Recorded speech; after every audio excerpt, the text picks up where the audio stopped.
Valerie Jean Percy was born into a family of prominence and privilege.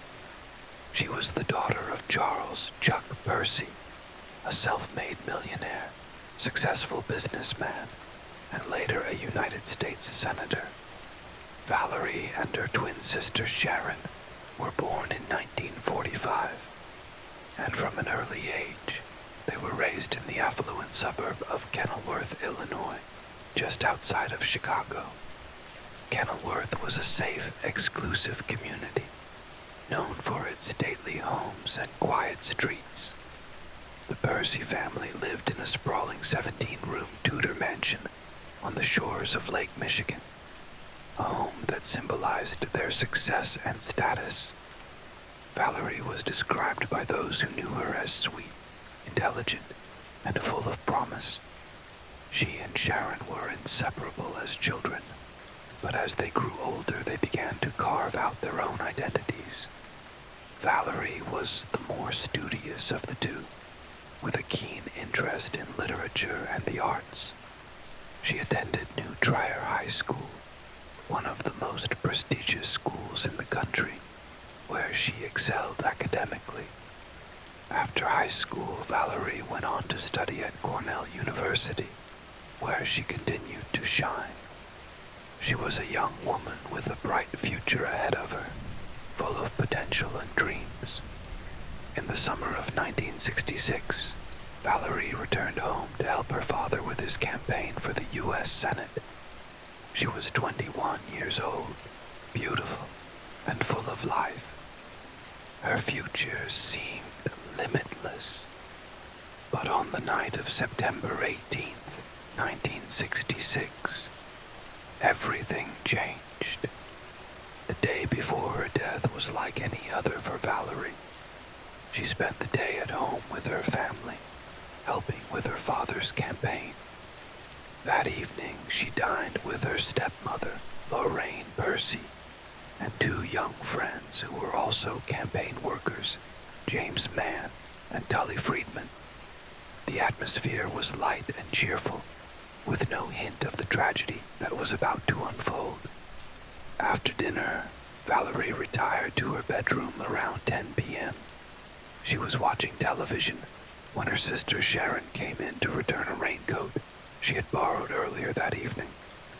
The two sisters chatted briefly, said goodnight, and Sharon left for her own room. It was the last time they would ever speak. At around 4:50 a.m., Lorraine Percy was awakened by the sound of breaking glass. Half asleep, she assumed one of the children had knocked over a glass of water. But 10 minutes later, she heard a moan, a sound so haunting and full of despair that it jolted her awake. She got out of bed and followed the sound down the hallway, pausing at Sharon's door before realizing the noise was coming from Valerie's room. When Lorraine opened the door, she was met with a scene of unimaginable horror. A man was standing over Valerie's bed, shining a flashlight on her bloodied body. Valerie had been brutally attacked, her nightgown pulled up, exposing her nude torso. The intruder turned the flashlight on Lorraine, momentarily blinding her before fleeing the room. Lorraine screamed, alerting her husband, Chuck Percy, who rushed to Valerie's side. They found her barely alive, her body covered in blood. Chuck immediately called the police and a neighbor, Dr. Robert Hoff, who arrived moments later. But it was too late. Valerie was gone.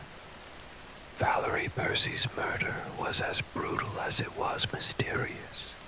She had been struck on the head multiple times with a blunt object, possibly a ball-peen hammer or a fireplace poker.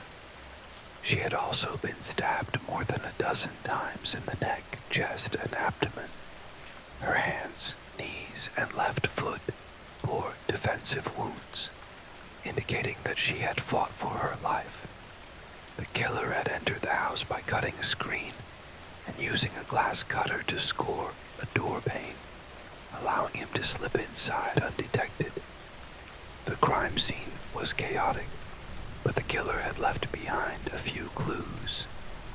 Police found a moccasin, a glove, a bayonet, a pocket watch, a scissors blade, and a rusty knife on the property, though none of these items could be definitively linked to the killer.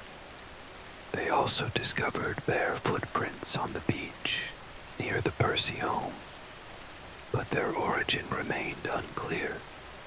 A good quality fingerprint was found on the broken glass, and palm prints were discovered on Valerie's door and a stairway railing.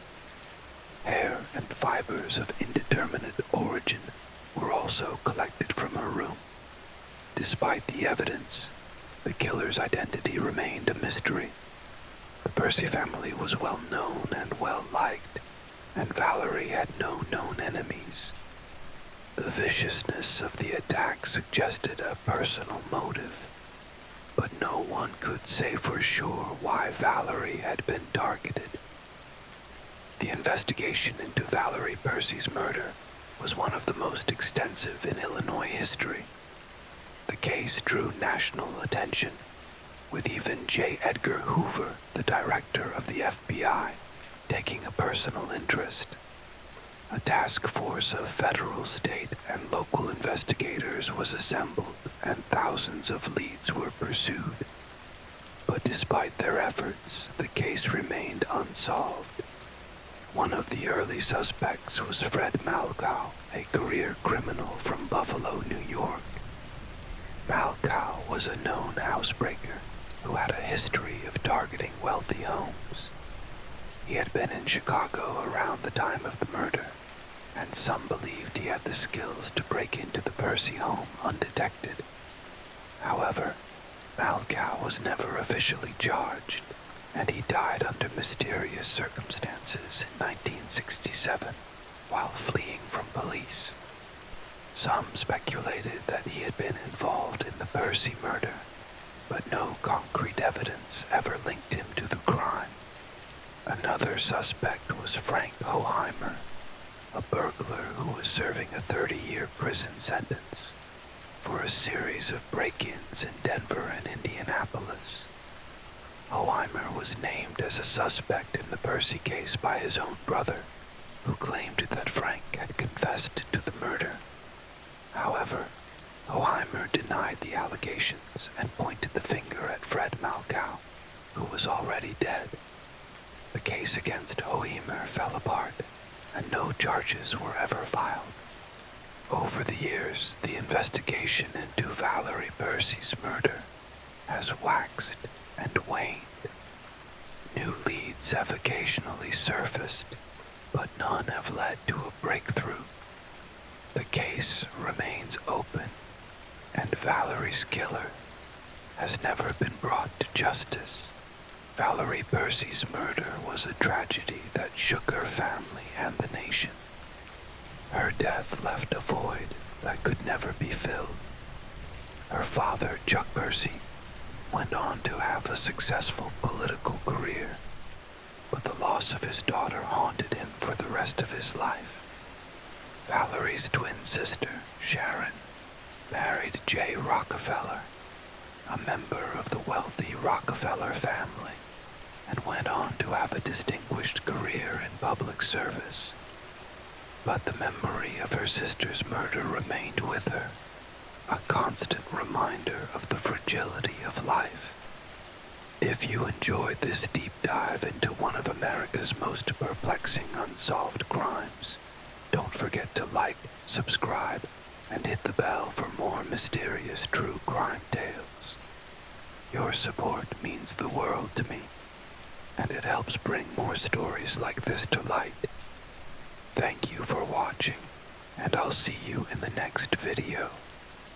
Until then, stay curious, stay safe, and keep searching for the truth.